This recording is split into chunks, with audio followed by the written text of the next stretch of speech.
The Minnesota Vikings have done a lot this offseason. I love the Jordan Mason move. I think them declaring that JJ McCarthy was the guy under center moving forward was a massive step toward their new direction and was a big leap of faith. I think Will Fries was a great pickup, Jonathan Allen, Hargrave. There are so many players that I can and will talk about now and throughout the season. But in this video, I specifically want to talk about the draft and what people are saying the Vikings should do, and I'm going to compare it to what I think they should do. So let's get into it. But first, I would really appreciate it if you would drop a like and subscribe. It only takes 5 seconds, plus you can always change your mind. We are on the road to 50,000 subscribers, and with your support, I believe that we can get there super fast. So the Vikings have visited with about 30 potential players that they have their eyes on in this year's upcoming draft. And right now, there is a lot of talk and buzz about the Vikings potentially trading down from their initial first round pick at 24. The Vikings seem focused heavily on day 2 of the draft, which of course holds rounds 2 and 3.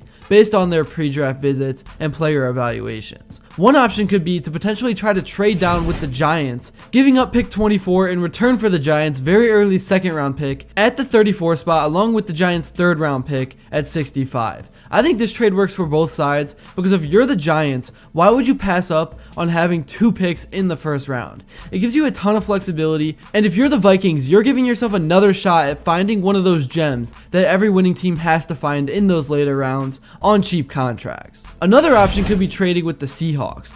I don't think the Vikings would get as much in return here with the Seahawks having 2 second round picks, but nonetheless, I'm completely aboard the mindset that acquiring more picks gives the Vikings front office more chances to hit on some of the prospects they've evaluated and brought in to meet. And I'm just gonna have fun here because it's that time of year. I will get to covering pick 24 and what the Vikings should do there if they hold on to that pick. But for now, I'm just gonna have fun and speculate who the Vikings should draft if they did trade with the Giants to get an extra pick. So at number 34, I really like Siobhan Revel, a corner from East Carolina. Revel is a top 30 visit for the Vikings, and despite an ACL injury, he was seen as a potential top 10 pick before his injury due to his length, press man coverage skills, and just overall football awareness. He really could be a fantastic fit for the Vikings secondary with legitimate CB1 potential, and the Vikings have been looking for that because Byron Murphy is solid, but they still don't have that elite corner that can really just automatically fill that CB1 spot. I'm not saying that Revel would do that right away, but he definitely has that potential. Also, Revel displayed some impressive ball skills in 2023 with 13 passes defended in 12 games, helping him lead all AAC cornerbacks with a 45.2 completion percentage, according to Pro Football Focus. He also managed to record 3 interceptions in 2 years, including 2 in 3 games last fall, and surrendered a 43.8 completion percentage during his college career. Another option could be Malaki Starks. I think this is a long shot, and it would be a complete miracle if he fell, and I'm talking pick 24. This is my predicted target for if the Vikings do stay at 24. I think they will either aim for Starks or Nick Emmorwomi, a safety out of South Carolina. Both are extremely talented. I think Emmorwomi has above a 5% chance of falling to 34, but again, he's a guy I think the Vikings would go after at 24 if they feel he is the guy. But I'm curious to hear what you guys think. Now moving on to the third round at pick 65, this is only a pick the Vikings would have if they made that trade with the Giants like I think they should. And here, I think they should try to retool the O-line, and you can still find some very quality players in the third round. We see it happen every single year. And I like Marcus Bowe out of Purdue. Bowe is another top 30 visit, and he is an athletic offensive lineman who played tackle in college but could slide inside to guard. At 303 pounds, he's light for an NFL lineman, but has a strong anchor and exceptional athleticism. And the fact that he was able to shine and show any of his potential at Purdue really shows me all I need to know because Purdue was a horrible football team in 2024. It definitely was not a good environment for anyone trying to make it big to be in. But he found a way, and I still think he can gain 10 to 15 more pounds, and he probably is going to have to because that is just what's required in the NFL. You have to get bigger, you have to continue to level up, because you're facing the best of the best every single week. Now moving on to pick 97, let's take a dive into Andrew Makuba, a safety out of Clemson.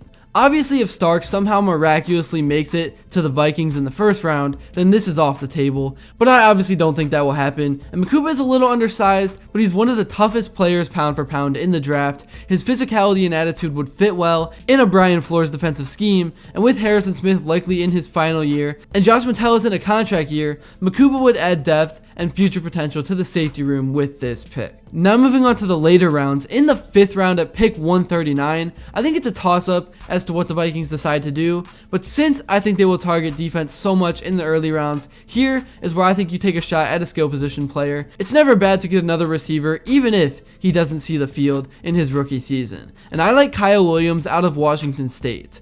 Williams impressed a lot of people at the Senior Bowl, showcasing solid route running ability and yards after catch skills. He finished college with 70 catches for 1,198 yards, basically 1,214 touchdowns, and with Jordan Addison facing a potential suspension, Jalen Naylor in a contract year, and Rondale Moore's health uncertain.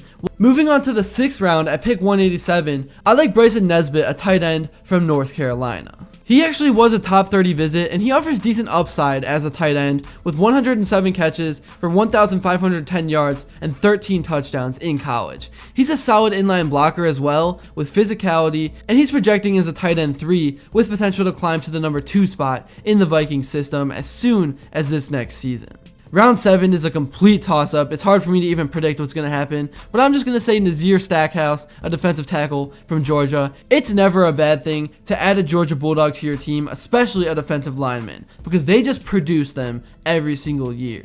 Stackhouse is ranked 235th on the big board, and he has a run-stuffing nose tackle, standing at 6'4" and 327 pounds. He's not really your prototypical pass rusher, but he has developmental upside, and he would definitely strengthen the interior against the run. But yeah, those are just my opinions. I'm not that much of an expert. I know I study football and make videos every single day, but I'm curious to hear what you guys think. But nonetheless, I think it is going to be a very fun season for the Vikings because they already did so much in free agency. Whatever they do in the draft is just going to be an added bonus. But yeah, going into the draft, I think they need a corner. I think they need an offensive lineman. I think they could use another safety. They don't need a wide receiver, but it's never a bad thing, like I said, to get one in those later rounds. And then it wouldn't be bad to draft a tight end. So that is why I predicted what I did.